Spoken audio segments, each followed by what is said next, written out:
Oh, really? Great. Okay. Alright. So in order to make sense of like this whole thing, uh, it's, I guess a history would kind of be a piece of it, but there is no history because that's just not the way that things would work. You know what I mean? It would prove other beings to be more popular or more worth life, learning, and all this other stuff. You know what I mean? So it has nothing to do with you. Okay? If you know about them and know what they did, that's great. Okay? But you also need to know about you too, but you don't have the freedom enough to do so. This is why.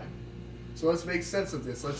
Let's see how much of a program this whole society thing is. Okay?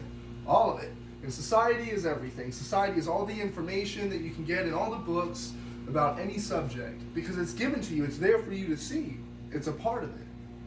The occult, that just entraps somebody that wants to study it, but there's no reasonable answer to explain why our world is the way this is. You know what I mean? There's no explanation of it based off of the information that they even provide in the occult or the hidden or all these other subjects.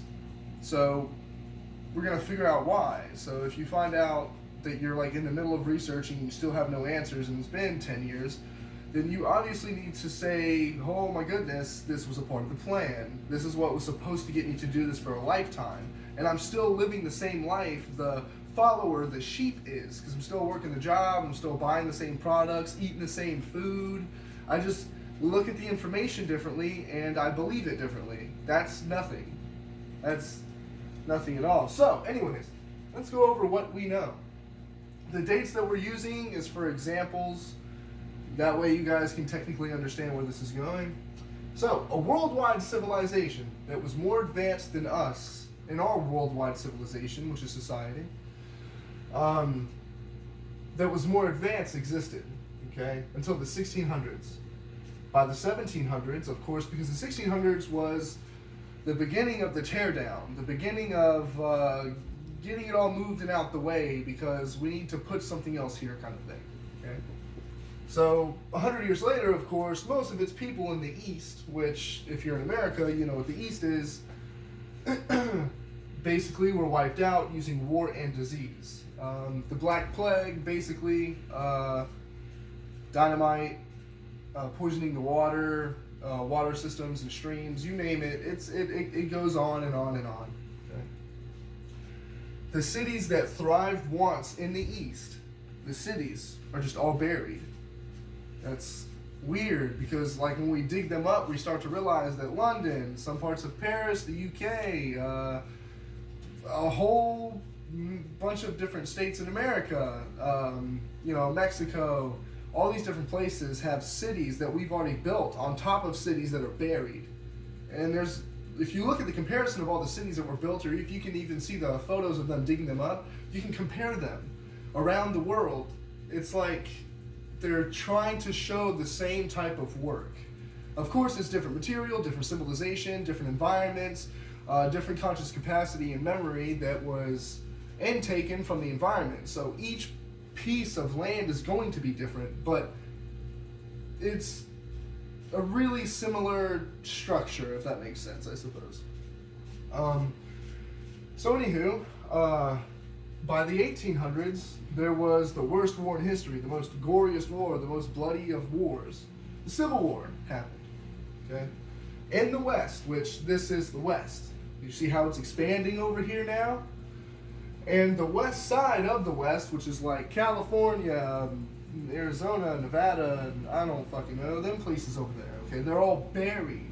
Some parts of California towards, the middle and top for some reason aren't, or like back a little bit aren't. San Francisco wasn't all the way buried, you know what I mean? So there's, it's a couple of different places. By the 1900s, which was 100 years after that, it was the start of the mercy trains, where they would gather up all these children's, anything all the way up to the age of 18, basically. They would just put them on these trains. All these trains would come along in all these different countries. You can look it up. It's all around the same time, too. Germany, Italy, Spain, Portugal, Australia, Austria, Germany. I just told us the same thing twice. in all these other states in the U.S., Canada, for instance, all these different places at once had orphan trains. So what they were doing is all the cities that weren't destroyed in the cataclysm from the east and the west, when they buried all these different places to hide it, they shipped all of us to once they destroyed most of that population, because now all the ones that were raised in that worldwide civilization can't stop them, saying, hey, this is not the way we do things. They could have stopped them, you know what I mean? But that's not the way it happened, obviously. So if you take out the ones that were more familiar with this, then the ones that aren't, the younger ones, the ones that haven't been here for so long, it's easier to manipulate. Do you understand? So they ship them to all these universities and all these different places in each area or country around the world. You know, examples, of course. If you understand, this is also the beginning of the world fairs, the world's expos around the world, okay? What they were doing is they were shipping all these people from these universities, or if they were old enough to understand or learn as quickly as possible, which I'm pretty sure there was, they would ship them to all these cities. These cities were to institute occupational labor, saying, hey, look at all these machines and stuff like that. You could build this, you could do that, you can help us rebuild this and do that, you know what I mean? Like, they were coming out with all these different occupations for all these people in the cities that were still standing, that weren't destroyed in the cataclysm, okay? So what they were doing is they wanted to set up a way to house all these people for a reason. And the only thing that was left was what they couldn't destroy, right? So from 1914 to 1918, World War I, all these cities were starting to destroy themselves all around the world. Sounds like, it sounds a little bit orchestrated, right? Like a checkmate, you know what I mean? Like they move people to one area because they couldn't destroy it to begin with, and then we do it for them. And then guess what? We rebuild it for them because we enslave ourselves. Okay, so now let's make sense of this whole thing. In order for any of this to happen, okay, once you destroy the older populations, or the older generational populations, and you brainwash the ones that are left, you can create a system out of it.